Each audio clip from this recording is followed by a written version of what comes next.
Alors bonjour tout le monde. Ben lundi, prédiction de la semaine, comme d'habitude, on va pas changer les habitudes.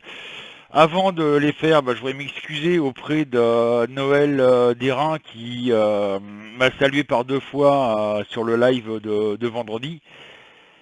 Je suis désolé, j'ai pas fait attention, donc excuse-moi d'avoir pas répondu à ton bonjour.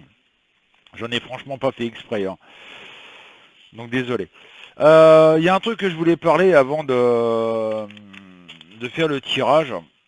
C'est quelque chose qui... j'avais lancé un petit concours il y a quelque temps là-dessus, puis bon, ça n'a pas eu du tout d'impact ni quoi que ce soit. Personne n'a voulu participer au petit concours. Bon, c'est dommage. Ça aurait été sympa, mais bon, c'est comme ça. C'est au niveau des écologistes. Tout le monde est en train d'hurler, ouais, faut faire de l'écologie, faut faire de l'écologie, faut faire de l'écologie, mais les premiers écologistes qui manifestent, quand vous passez derrière eux après une manifestation écologiste, vous avez des canettes, des bouteilles d'eau, des papiers, tout ce que c'est vraiment immonde. Après une manifestation dit d'écologistes, hein. J'ai bien dit d'écologistes parce que voilà. Euh, c'est pareil, je trouve, voilà, ils gueulent parce qu'il pour qu'on garde la terre propre, mais c'est les premiers à dégueulasser tout. En même temps, il y a beaucoup de personnes qui ont cette mentalité en France où c'est je m'en fous, il y a des personnes qui sont payées pour ramasser ma merde, je balance par terre. Euh, c'est complètement débile, quoi. Il y a des gens qui sont peut-être payés pour ça, mais ils seraient peut-être mieux occupés à autre chose qu'à ramasser les mégots, les canettes, les bouteilles d'eau, etc. des gens en ville. Voilà. Il y a des espaces verts à s'entretenir, etc., etc. Je pense qu'ils passeraient plus de temps. Ils aimeraient mieux passer plus de temps à s'occuper des espaces verts, à les rendre beaux, qu'à ramasser la merde que vous les gens mettent par terre. Donc déjà, prenez conscience de ça. C'est bien beau de dire je suis écologiste, mais commencez déjà à être écologiste vous-même. C'est-à-dire, quand vous avez une canette d'eau qui est vide, et au lieu de la mettre par terre, vous la mettez dans une poubelle. Il y en a plein partout, des poubelles, hein. Donc ça serait déjà pas mal. Amis écologistes, bonjour. Voilà ce que je voulais dire là-dessus, hein. C'est pareil, je reviens à ce que je disais aux policiers CRS et puis militaires, etc. Messieurs, pensez, c'est bien beau de taper sur les gilets jaunes, mais et à défendre un gouvernement qui est en train de tout casser les, euh, les acquis de nos grands-parents qui ont fait le nécessaire pour avoir ce qu'on a, c'est-à-dire les congés payés, etc., etc. Là, vous êtes en train de laisser vous défendez un gouvernement qui est en train de détruire tous les acquis. Et est-ce que vous avez pensé au futur? C'est-à-dire, est-ce que vous avez pensé à vos enfants, à ce qui attend vos enfants avec ça? Pensez-y. Moi, je vois bien vos enfants un jour, quand ils seront adultes, qui commenceront à travailler, qui vous diront, mais papa ou maman, pourquoi tu as laissé faire ça? Pourquoi tu as défendu ce gouvernement qui a détruit tout ce que la France avait mis 50 ans à construire? Pourquoi tu as laissé détruire nos acquis? Maintenant, on travaille pour une misère. On vit comme des miséreux parce qu'on ne peut pas vivre. On ne peut plus vivre. Donc tu es responsable, tu es aussi coupable que ce gouvernement. Pensez-y, messieurs les militaires, gendarmes, CRS et policiers. Parce que moi, je vois, il y a une page qui s'appelle Syndicat Police en colère, ou un truc comme ça. Ah, mais ils sont là, ouais, il y en a marre, on est obligé de suivre des ordres, etc., etc. Mais attendez, vous avez le droit de vous défendre aussi, hein, contre ce gouvernement. Vous avez le droit de manifester, vous avez le droit de dire non, stop, on arrête tout. Mais vous n'osez pas. Alan, merci. J'ai le soleil dans la tronche. Excusez-moi, c'est mon beau-fils qui est à la maison. Il y a les enfants qui sont à la maison depuis samedi. Donc ils en profitent. Donc voilà, et donc c'est ce que je voulais dire, messieurs les policiers, tout ça. Pensez à l'avenir de vos enfants. Pensez à ça. Donc voilà, ça c'était mon petit coup de gueule, façon de parler, hein, parce que voilà. On va commencer le tirage, hein. Et je pense qu'il y a pas mal de personnes qui vont être d'accord avec moi sur ce principe. Messieurs les policiers, faites le nécessaire avant que tout soit écroulé.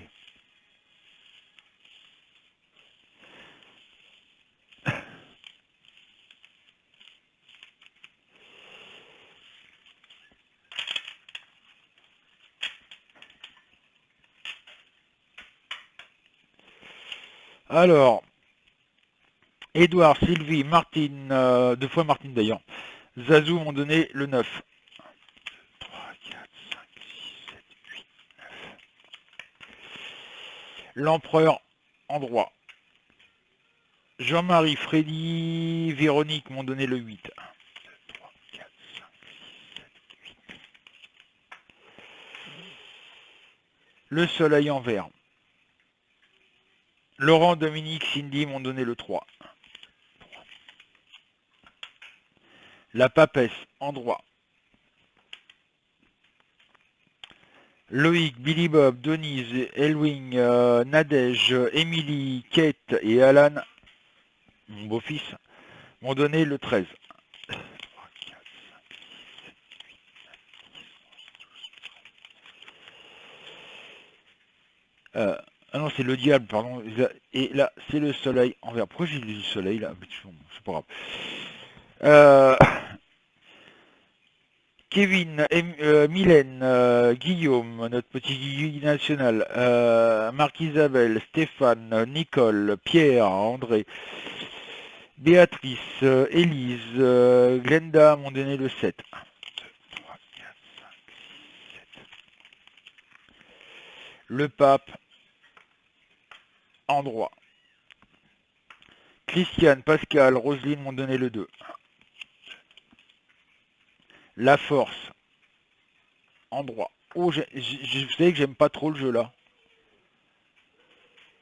Laetitia, Yod, Eliane, Marilou m'ont donné le 12. 1, 2, 3, 4, 5, 6, 7, 8, 9, 10, 11, 12. Le pendu en droit. Jean-Pierre, Marie-Thérèse, Marie-P, Anthony et Renzo m'ont donné le 5. 1, 2, 3, 4, 5. Le char en vert. Marilène, Isa, Nicole et Marino m'ont donné le 22. 1, 2, 3, 4, 5, 6, 7, 8, 9, 10, 11, 12, 13, 14, 15, 16, 17, 18, 19, 20, 21, 22. Et nous avons l'ermite en vert. Je sais pas pourquoi j'aime pas mon jeu là. Vous voyez, il va se passer des trucs pas clairs en France. J'ai pas dit cette, bien entendu, c'est pas cette semaine. Ça peut être plus tard, hein. Mais j'ai l'impression qu'il y a Monsieur Macron qui va agir comme vraiment un dictateur. Et là, ça va vraiment être le dictateur de chez dictateurs.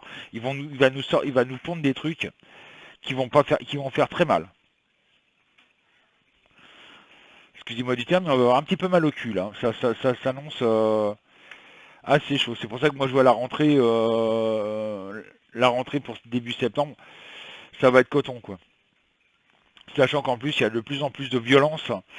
Je sais pas si vous l'avez remarqué, mais il y a de plus en plus de violence au niveau des manifestations des Gilets jaunes. Bon, ça s'est un petit peu calmé parce que c'est les vacances, il y a beaucoup de personnes qui sont parties en vacances. Mais à partir de septembre, ça va s'accentuer, il va y avoir des dégâts quoi. Là, Macron est en train de nous préparer un gros coup de pute et ça va nous faire tout drôle. Attention à ça. Euh,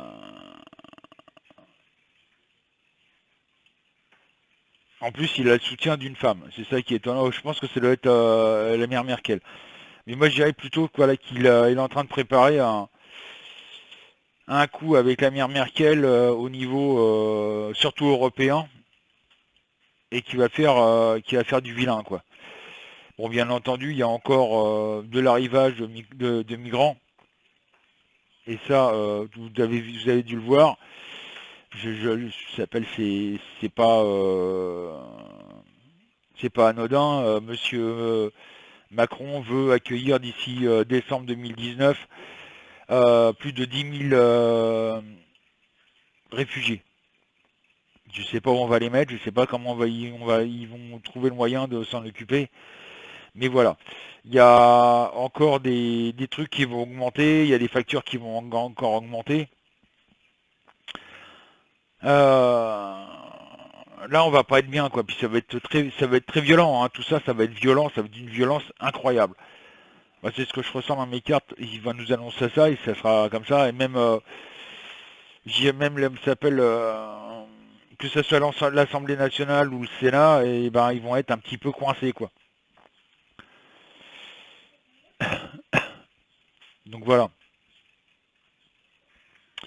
C'est ce que je voulais dire sur la France. Ça sent pas bon. Ça sent pas du tout bon. Donc voilà. On va faire l'Europe après.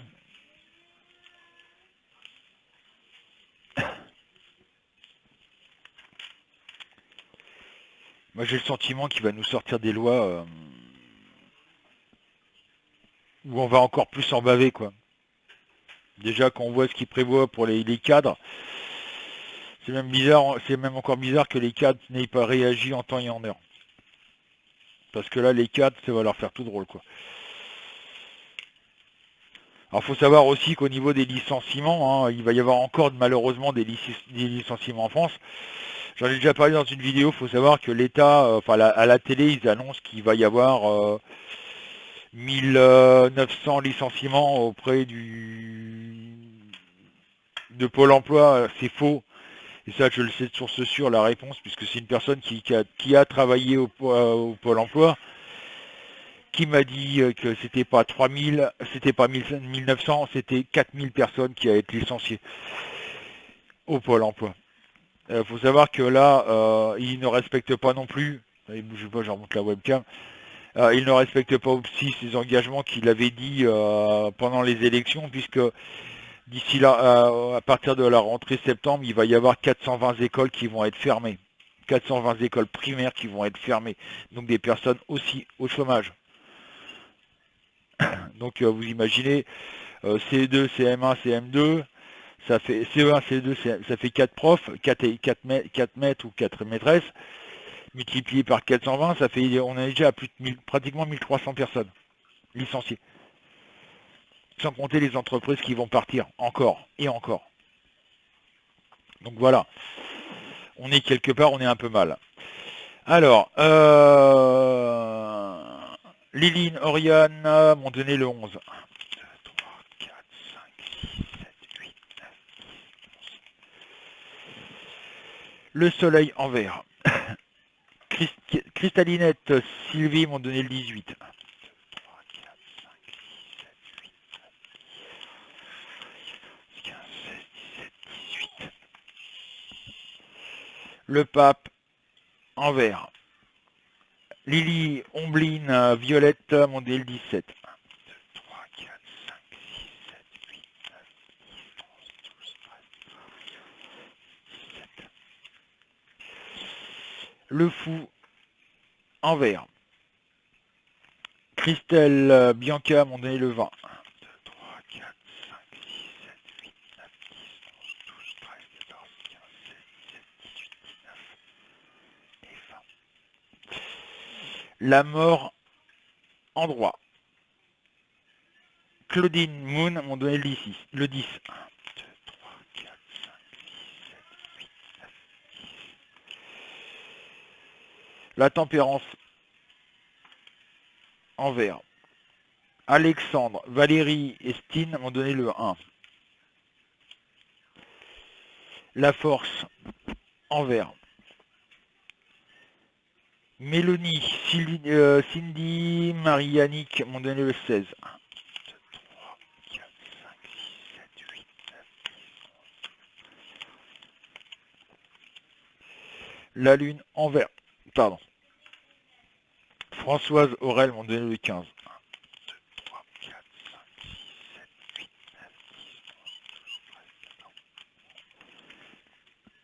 les amants en droit. Muriel, Coco et Aude m'ont donné le 4. 1, 2, 3 et 4. Nous avons la roue en droit. Je remercie Véronique qui m'a donné le 6, Patrick qui m'a donné le 21, Azalée et puis Jeanne qui m'ont donné le 14. Mais bon, j'avais assez de chiffres, donc merci. Bah, ça sera pour le prochain tirage, hein, les amis. Donc vous inquiétez pas. Hein. Donc qu'est-ce que j'en conclus? Moi j'en conclus qu'il va y avoir, au point de vue de l'Union Européenne, il va y avoir du changement.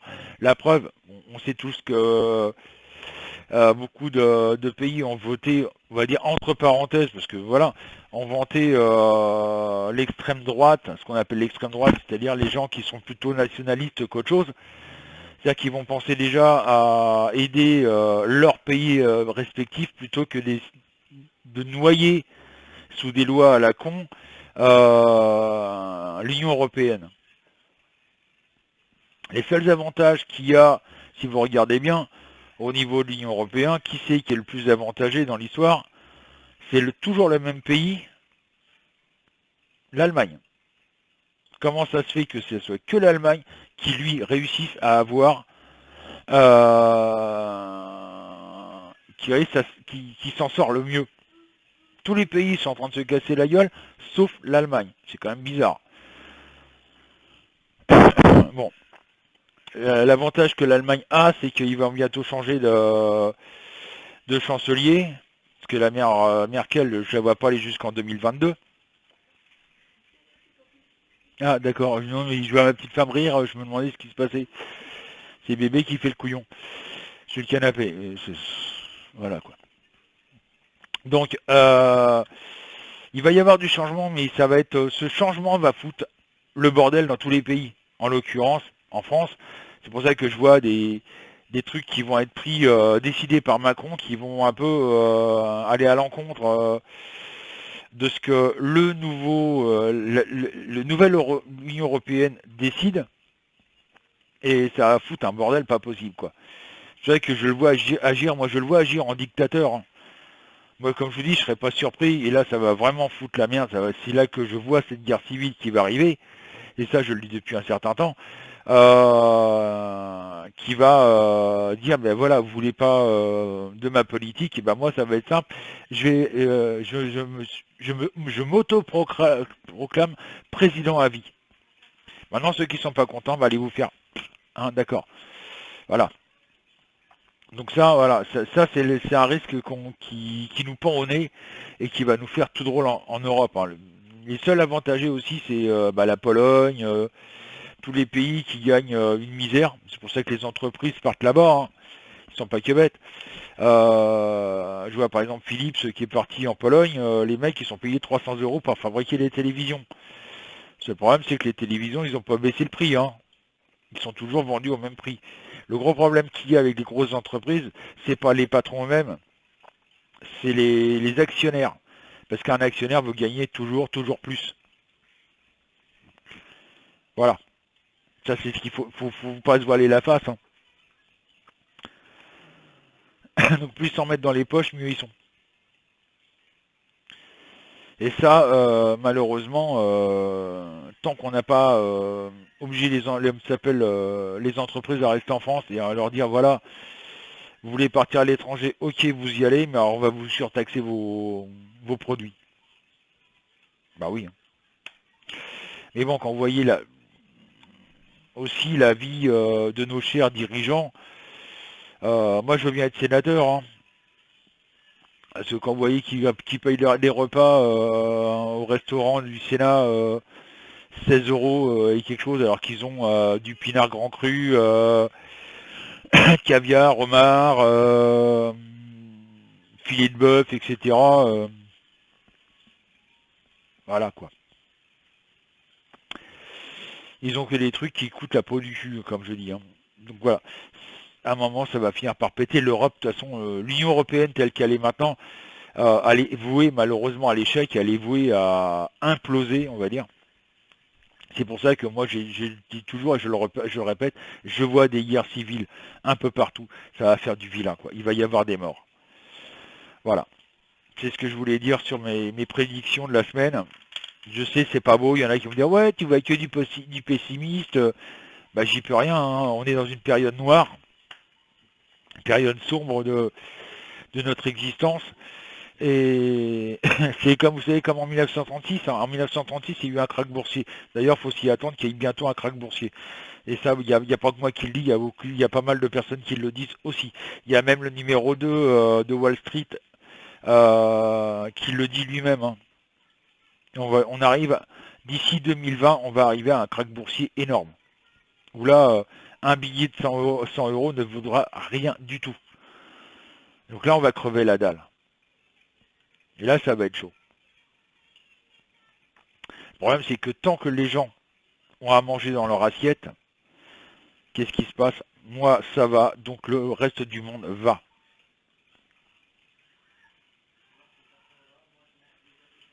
Voilà, ou après moi le déluge. Ben, je suis désolé, mais il serait peut-être temps d'arriver dans une société où les gens pensent pas uniquement à eux, mais pensent aussi aux autres. Voilà. Je suis sûr et certain qu'il y a beaucoup de personnes, j'ai vu ça une fois avec mon ex-belle famille, c'était au début que j'étais avec mon ex-femme, on a été à Paris chez une de ses sœurs, et dans un immeuble. Donc on était parti faire je sais plus quoi, et en remontant, on voit, je croise une personne dans le couloir. Moi, par réflexe, bonjour. J'ai cru que la personne, allait, elle s'est crue agressée. Elle m'a regardé méchamment. Pourquoi il me dit bonjour, lui? C'est qui, lui? Et j'ai posé la question à ils étaient trois sœurs avec leur mec qui vivait dans l'appartement. J'ai dit, mais attendez, vous connaissez votre voisin, là? Hein? Non, on ne connaît pas. Ils connaissent pas leurs voisins, alors que ça faisait des années qu'ils habitaient là. Ils connaissaient pas du tout leurs voisins. Ils savaient même pas qui c'était. Il y a, je sais plus, c'est dans le journal, c'est passé dans le journal, je sais plus où, une personne, ça faisait 3 mois qu'elle était décédée dans son appartement. Personne s'en était aperçu. Il y a eu même pire, il y a eu le dernier coup, c'était une personne qui est morte qui était morte, ça faisait 10 ans dans son appartement. Personne s'est aperçu de ça. Personne s'est dit, bah tiens, c'est bizarre, on voit plus le voisin. Personne s'est posé la question, bah tiens, comment ça se fait qu'on voit plus notre voisin, on ne voit plus aller chercher son pain, on n'entend plus de bruit, il fait pas de course ni quoi que ce soit. Même la banque, même sa banque, qui aura dû se rendre compte, dit bah c'est bizarre, il n'y a pas de mouvement sur son compte bancaire, comment ça se fait? Même le facteur, comment ça se fait que son courrier s'entasse dans sa boîte aux lettres? Ouais, c'est des petits détails comme ça. Mais des fois, un petit détail. Imaginez quelqu'un qui s'assomme chez lui et qui se blesse gravement chez lui. C'est bête à dire, mais vous allez dire, tiens, ça c'est bizarre, ça fait 3 jours, notre voisin, je sais qu'il est chez lui, il prend pas son courrier, c'est pas normal. Il y a peut-être quelque chose, ça fait 3 jours qu'on l'a pas vu. Bah, vous avez peut-être, grâce à ça, c'est bête à dire, mais lui sauver une vie, en disant, tiens, c'est bizarre. Ah, je vais aller voir, je vais peut-être aller frapper à sa porte. Puis il va frapper, ah, c'est bizarre, ah, oui, j'ai entendu bruit. Poser la question par la porte, est-ce que ça va, vous allez bien? La personne peut vous répondre, non, non, je suis coincé à tel endroit, je peux plus sortir, est-ce que vous pouvez appeler les pompiers? Vous allez sauver une vie. Il y a rien de plus beau que de sauver une vie. Vous croyez pas? Donc réfléchissez à tout ça. Même si c'est votre voisin, bah, il vous adresse pas la parole, mais au moins de temps en temps, bah, tiens, ah, c'est bizarre. Tiens, bah, le voisin, bon, ça va, première vue, ça va. Ça serait bien de s'occuper un peu de chacun, pas des autres. Quand je dis s'occuper des autres, c'est pas obligatoirement aller lui casser les couilles tous les 5 minutes en disant ah bah ça va bien, mais juste regardez autour de vous. Tiens, il y a mamie là, ah mince, mamie s'est cassé la figure, je vais peut-être aller la ramasser. Même ça, je l'ai vu en vidéo où une personne qui tombe, vous avez des personnes qui passent à côté qui s'en occupent même pas. J'ai même vu une vidéo où là j'étais quand même écœuré, dans plein Paris. La personne fait une expérience. Elle est habillée limite clochard. Elle fait semblant d'avoir une crise cardiaque. Elle s'écroule. Vous avez des gens qui passent à côté qui s'en occupent même pas. Ils la calculent même pas. Et pourtant, ils passent à côté et vous entendez la personne au secours, au secours, au secours. Les gens ne s'en occupent même pas. Le même mec se relève, attend un petit peu, mais change de tenue. Costume cravate avec une mallette à la main. Il imite aussi une crise cardiaque. Et là, vous avez tout le monde qui se précipite sur lui pour l'aider. Tout ça parce que le mec, il est en costume cravate. C'est fou quand même. Ça, c'est quelque chose d'aberrant. Donc voilà aussi, c'est un truc que je voulais parler. Sur ce, je vous dis, cet après-midi, 14h, on est ouvert à partir de 14h sur le site cabinetmedium.fr. Et à partir de vendredi, on est fermé. N'hésitez pas à vous abonner à ma page, n'hésitez pas à vous abonner à la page de Virginie. Je marquerai son YouTube. Je vous rappelle qu'aussi qu'elle a une boutique en ligne de produits et qui sont très intéressants. Donc n'hésitez pas à aller faire un petit tour aussi sur sa boutique. Sur ce, bonne semaine à tous et pour ceux qui sont en vacances, bonnes vacances.